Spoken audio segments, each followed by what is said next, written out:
Hello friends, welcome to home makers Pavul. நம்ம இன்றைக்கி வெந்தயக்கீரையை பயன்படுத்தி ஒரு சப்ஜி ரெசிபி தான் பார்க்க போகிறோம். இது வடநாட்டில் லசூனி மேத்தின்னு சொல்லுவாங்க. மேத்தினா வெந்தயக்கீரை. இந்த வெந்தயக்கீரையில் செய்கிற இந்த கிரேவி செம டேஸ்ட்டாக இருக்கும். அங்கே தாபாலெலாம் இது தான் அடிக்கடி சாப்பிடுவாங்க. ரொம்பவே டேஸ்ட்டாக இருக்கிற இந்த கிரேவியை எப்படி செய்கிறதுன்றதை இன்றைக்கி டீட்டெயிலாக பார்க்கலாம். இதுக்கு முதல்ல வெறும் வானலில் 2 டீஸ்பூன் அளவுக்கு வறுத்த நிலக்கடலை, நீங்கள் பச்சை நிலக்கடலையாக இருந்தால் நல்லா வறுத்துக்கோங்க.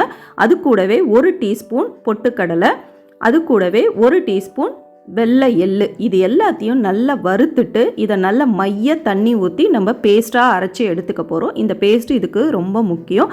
அதனால் இதை நல்லா வறுத்துட்டு மிக்சி ஜாரில் சேர்த்து தண்ணியாக அரைச்சி எடுத்துக்கலாம். இது இருக்கட்டும்.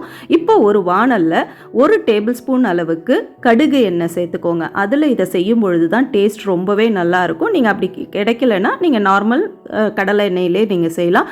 கொஞ்சமாக பூண்டு நல்ல பொடியாக நறுக்கி சேர்த்துக்கோங்க. ஒரு 6லேருந்து 7 பூண்டு பல் இருக்கட்டும். இப்போ நல்லா அலசி வச்சிருக்கிற 2 கைப்பிடி அளவுக்கு இருக்கிற வெந்தயக்கீரையை இதில் நம்ம சேர்த்துடலாம். நீங்கள் வெந்தயக்கீரையை இன்னும் நல்லா நறுக்கிட்டு கூட நீங்கள் சேர்த்துக்கலாம். நான் அப்படியே இலைகளை மட்டும் கிள்ளிட்டு அப்படியே சேர்த்துக்கிறேன். இப்போ இதை நல்லா வதக்கி விடுங்க. இந்த பூண்டும் இந்த வெந்தயக்கீரையும் இதில் நல்லா வதங்கி வரணும். இந்த எண்ணெயில் நல்லா இந்த மாதிரி சுருண்டு வதங்கி வந்ததுக்கப்புறம் இதை ஒரு ஓரம் எடுத்து வச்சுடுங்க. அதுக்கப்புறம் இதை நம்ம கிரேவியில் சேர்த்து வேக வச்சுக்கலாம். இப்போ அதே வானல்லையே நீங்கள் 2 டேபிள் ஸ்பூன் அளவுக்கு திருப்பி கடுகு எண்ணெய் சேர்த்துக்கோங்க.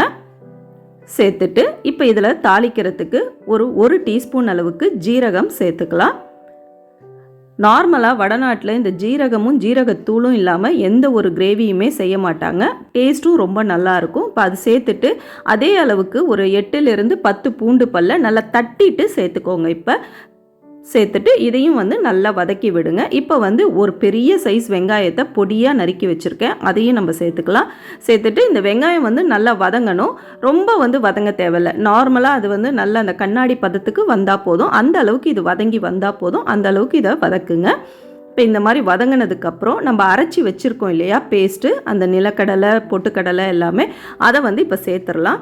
சேர்த்துட்டு இப்போ நல்லா கலந்து விட்டுட்டு இந்த மிக்சி ஜார்லேயே கொஞ்சம் தண்ணியும் சேர்த்து அது கூடவே இதையும் சேர்த்து கலந்துக்கோங்க. ஏன்னா இப்போ இது சீக்கிரம் அடிப்பிடிக்கும் நமக்கு. அதனால் கொஞ்சம் தண்ணி சேர்த்து நல்லா வதக்கி விடுங்க. இப்போ இந்த மிக்சி ஜாரில் தண்ணி சேர்த்து நல்லா வதக்கிடலாம். இதுக்கு இஞ்சி பூண்டெல்லாம் நம்ம சேர்க்க மாட்டோம். வெறும் பூண்டு மட்டும்தான். அதனால் இஞ்சியே இதுக்கு தேவையில்லை. அதனால் இந்த பூண்டை மட்டும்தான் நம்ம நிறையா சேர்த்துக்கிறோம். இப்போ ஒரு தக்காளியை நல்லா அரைச்சிட்டு விழுதாக இதில் சேர்த்துக்கலாம். இதையும் சேர்த்துட்டு இப்போ நல்லா கலந்து விட்டுட்டு இதில் அடுத்தடுத்து நம்ம ஸ்பைஸ் பவுடர்ஸ் எல்லாத்தையுமே சேர்த்துடலாம். இப்போ இதை வதக்குங்க. இந்த மாதிரி நல்லா கலந்து விட்டு வதக்கி விடுங்க.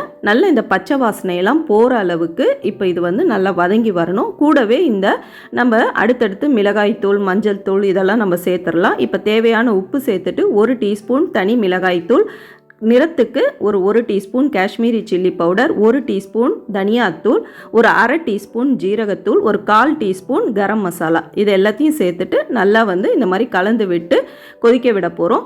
இப்போயே நம்ம வதக்கி வச்சிருக்கிற வெந்தயக்கீரையையும் இதில் நம்ம சேர்த்துடலாம். சேர்த்துட்டு கீரையும் வெந்து வரணும். அதனால் இது நல்லா வெந்து வந்துடுச்சுன்னா நமக்கு கிரேவி உடனே ரெடி ஆகிடும். அவ்வளோதான். ரொம்ப ஈஸியாக செய்கிற இந்த கிரேவி டேஸ்ட்டில் அடிச்சிக்கவே முடியாது. சப்பாத்தி, பரோட்டா, ரொட்டி இந்த மாதிரி இல்லாமல் நம்மளுக்கு ஜீரா ரைஸ், கீ ரைஸுக்கு கூட இது ரொம்ப டேஸ்ட்டாக நல்லாயிருக்கும். வெயில் காலத்தில் வெந்தயக்கீரையை அடிக்கடி நம்ம உணவில் சேர்த்துக்கணும். வெந்தயக்கீரை உடம்புக்கு குளிர்ச்சி கூட. அதை இந்த மாதிரி கிரேவியாக செஞ்சு தரும்போது கீரையாக இருந்தாலும் பசங்க விரும்பி சாப்பிட்ருவாங்க. டேஸ்ட் வைஸ் ரொம்பவே நல்லாயிருக்கும். கண்டிப்பாக ஒரு ட்ரை கொடுங்க. இப்போ நல்லா இந்த மாதிரி கொதித்து வந்ததுக்கப்புறம் கிரேவி ரெடி ஆகிடும். பக்கத்தில் 1 டீஸ்பூன் கடுகெண்ணெயில் கொஞ்சமாக பூண்டு தட்டி சேர்த்துட்டு 1 காஞ்ச மிளகா, கொஞ்சமாக காஷ்மீரி சில்லி பவுடர் சேர்த்து எடுத்து கொட்டினீங்கன்னா நம்ம தாபா ஸ்டைல் லசூனி மேத்தி வெந்தயக்கீரை சப்ஜி ரெடி ஆயிடுச்சு.